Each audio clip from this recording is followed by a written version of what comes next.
Hey everybody, I want to go ahead and show you how to put a document into MLA format. This is one of the most difficult, I guess, difficult problems for students because they think that they know what MLA is when in fact they really don't know what it is. And you can lose a lot of points if you don't put your essays in MLA format when you're in an English 1101 or even an English 1010 class. You have to have it in MLA format if you're taking an English class. So I'm going to show you how to do that today. If you will look at the essay that I have here, the reason why I have it like this is because this is what a lot of people think that an MLA is. When you go into Microsoft Word, the default is going to be Calibri 11 point font. Okay? And a lot of people think, okay, when she says double space, she means double space between each paragraph. So when your instructor tells you double space throughout the entire essay, he or she is talking about actually double spacing between every single line of text. So let's go and start off at the beginning. First of all, you have to have a 1-inch margin all the way around. So I'm going to go ahead and highlight. I'm going to have everything highlighted initially. Okay, so here we go. We're going to click on the page layout and we're going to look at margins. And you can see this has got 1.25 margins on the right hand side. You need to have 1-inch margins all the way around. So we're going to click on this very first one. All right. Now we have got 1-inch margins all the way around. Now some people also, they'll go to the home page and they think that this looks really cool to have everything, um, you know, all the way around the same. You see that? So you don't have any jagged edges or whatever. Well, that's not MLA. It needs to be like that. You want to keep it just like that. So, because what happens is when your teacher grades your papers, she's going to grade if you've got extra spaces between words or letters. And when you actually have a justification on both sides, it's not because you don't have extra spaces. Actually, it's because the system inserts extra spaces to give you that justification on both sides. Okay. So the first thing to do now that we have our margins is let's go ahead and highlight again, and we're going to go right here and we're going to put it in the MLA font. It needs to be Times New Roman and it needs to be in a 12-point font. Alright, now this is beautiful. This is exactly what your font should look like. Okay. Well, we still have a problem. It's not double spaced throughout, so we need to have double spacing. So let's go right here to the paragraph, a little side arrow here, and you're going to click on and make sure it says 0 before and 0 after. And then we're going to go ahead and put double space. All right. Now, this is double spacing, with a little exception. You remember when I first pulled it up and I had a space after each paragraph? Well, whenever I did the double spacing, it did not do away with that space. So I need to go in here and make sure that I have removed that extra space. Okay.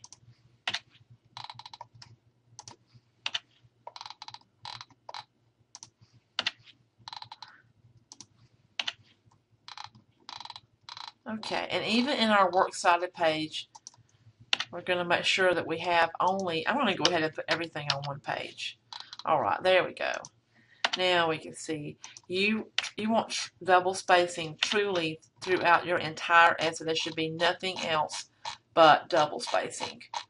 So, and the font again is just a simple Times New Roman 12-point font. You shouldn't have any fancy style font. Some people, if they're writing in the fall, they want to put some kind of a creepy font or whatever. It's never correct for you to do that.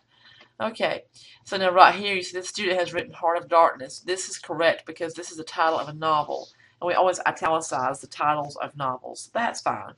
Okay, now you also need to have a page number.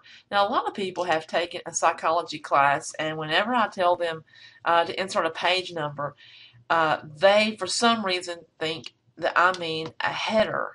Okay, it's not a header. If you're an APA, if you're writing an APA paper, you do have to put a header because you're going to have a shortened version of your title, and in MLA, you actually have to have your last name and the page number on every single page. So if you go in, I want to show you what happens because this happens very often.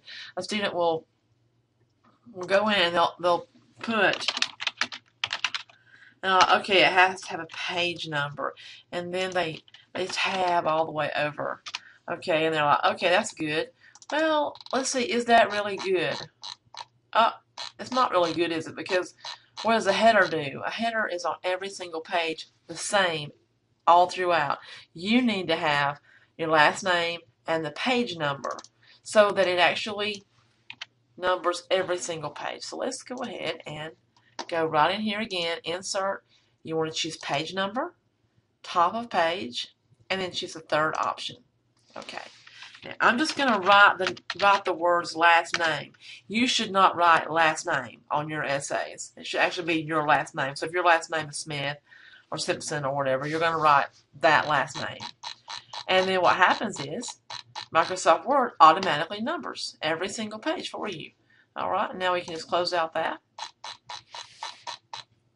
And let's see. Let's look at whenever I talk about a heading in MLA, this is what I'm talking about. This is the MLA heading.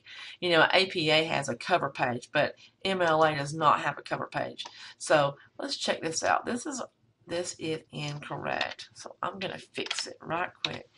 You're going to have your first name, your last name, and then you're going to have my first name and last name. So I just got married, so I am a Davis now, but I'm going to hyphenate because everything in the system is under Giles. Okay, and then English, and in this case it would be 1101, and then you would have to put the / and put the rhetorical strategy. Now, that's if you are in my English classes. Every English class is different because this part right here is not MLA. So what I'm going to do is just highlight this for you so you'll know. The red part, that is not an MLA feature. That's what I want you to do because that allows me to know what kind of essay you're writing. And this is going to be true if you're writing for English 1010 or English 098. You have to write different rhetorical strategies. And I want you to tell me right beside of English 091 what rhetorical strategy you have written. And that's part of how I will grade your essay. If you say it's a narrative, then I will look for narrative elements. And if they're not there, then I will count off for that. Okay. Now, this is actually this person's.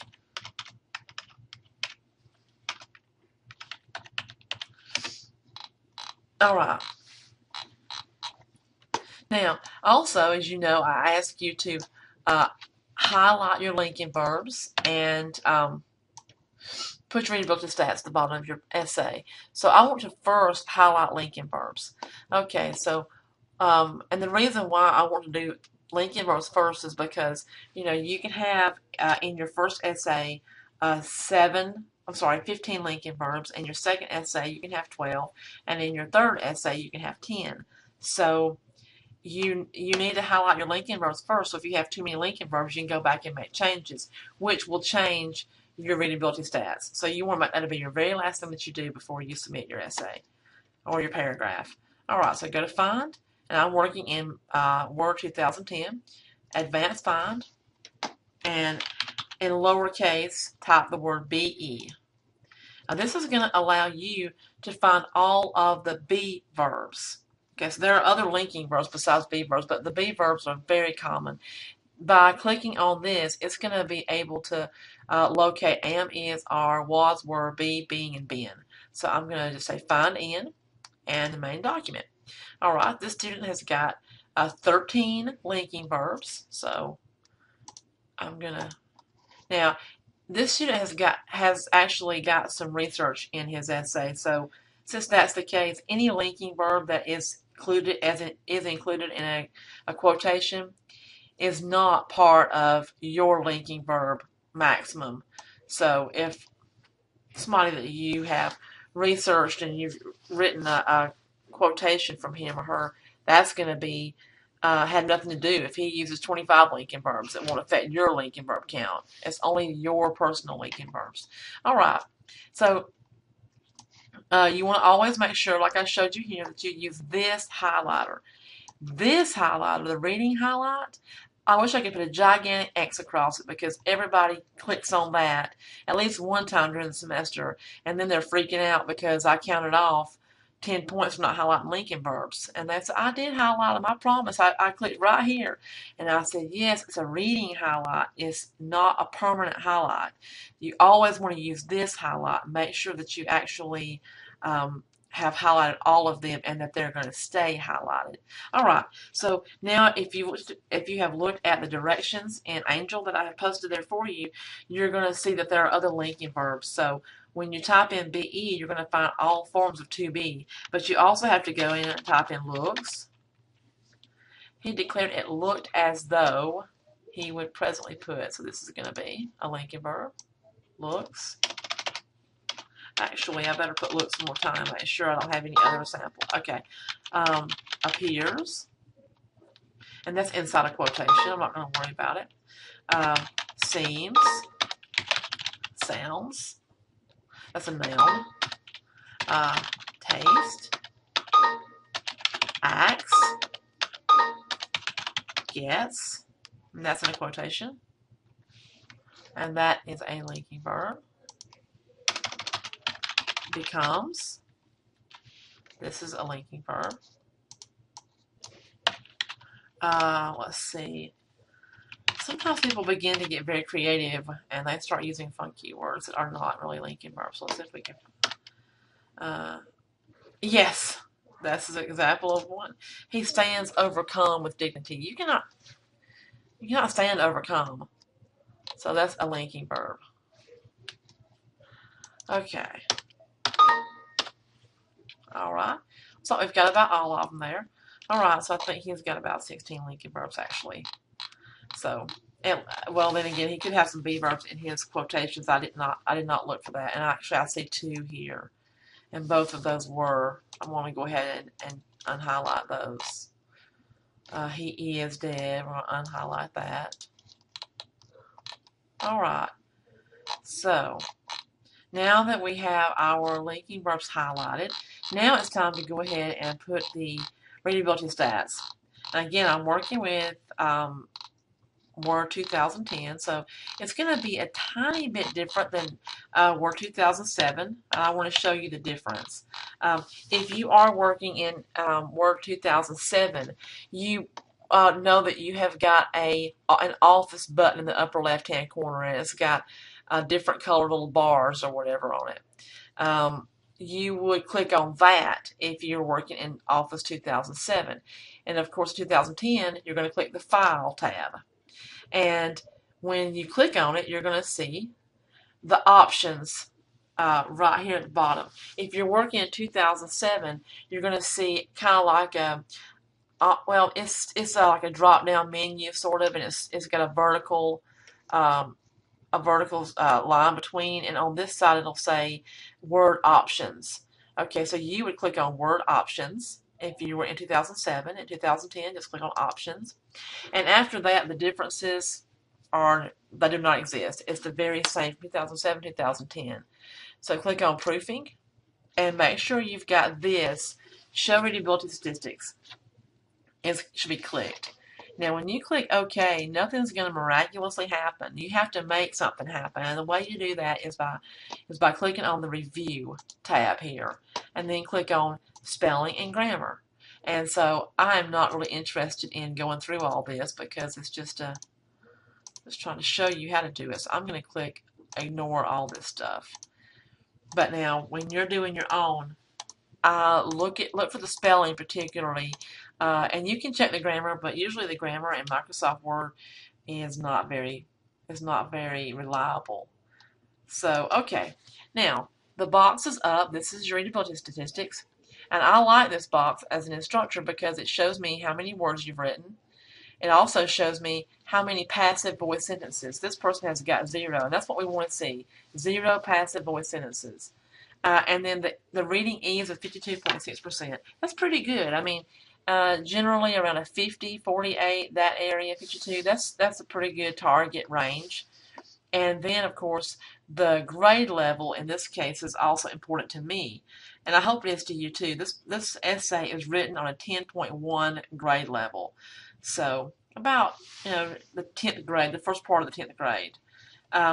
As you progress throughout the semester, you want to see that grade increase.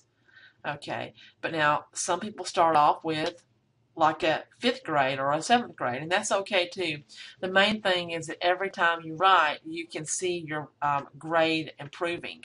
Okay, now you have to paste this to your essay, and you can't just like put it wherever you want it and then print it or hit save. Notice if I try to hit save, look what happens. It won't let me save. Okay. If I tried to hit print, it would not print this. This is hovering above, as you can see.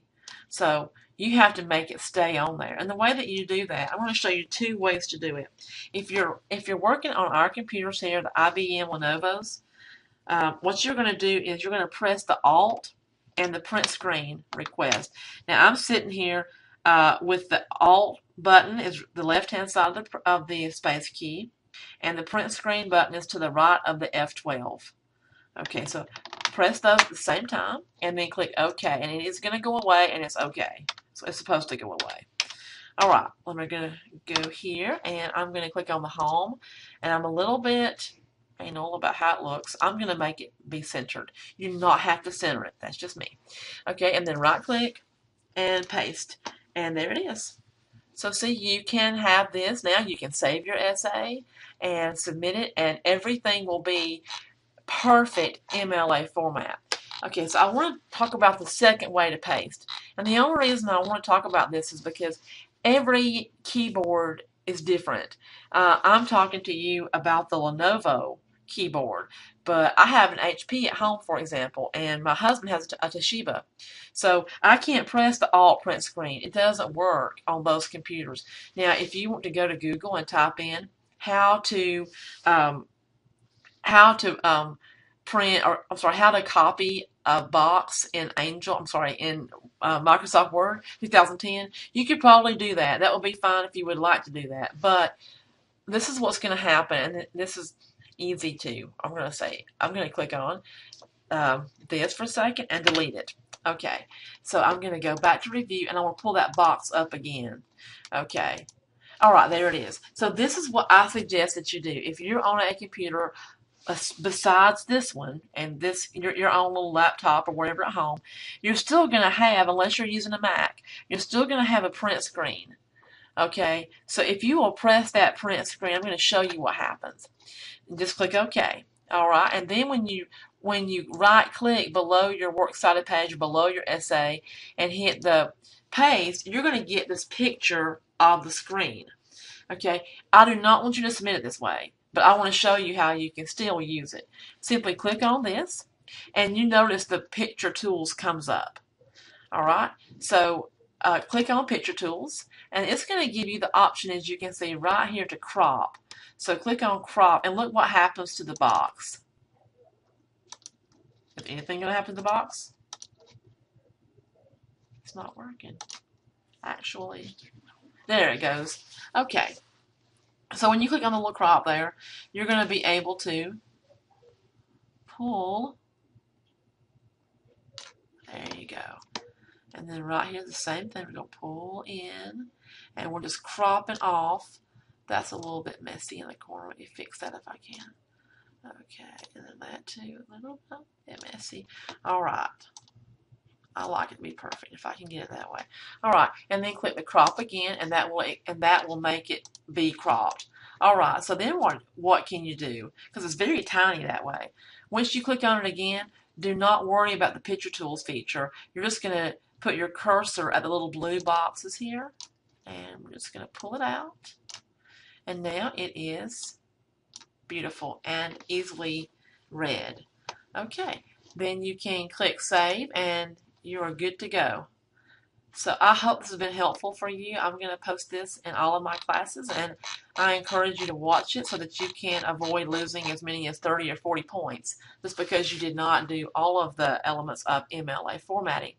If you have any questions, please email me at jennifer.giles@westgatech.edu, or you can email me in our Angel email. I hope this helps. Thank you and have a great rest of the day. Go back and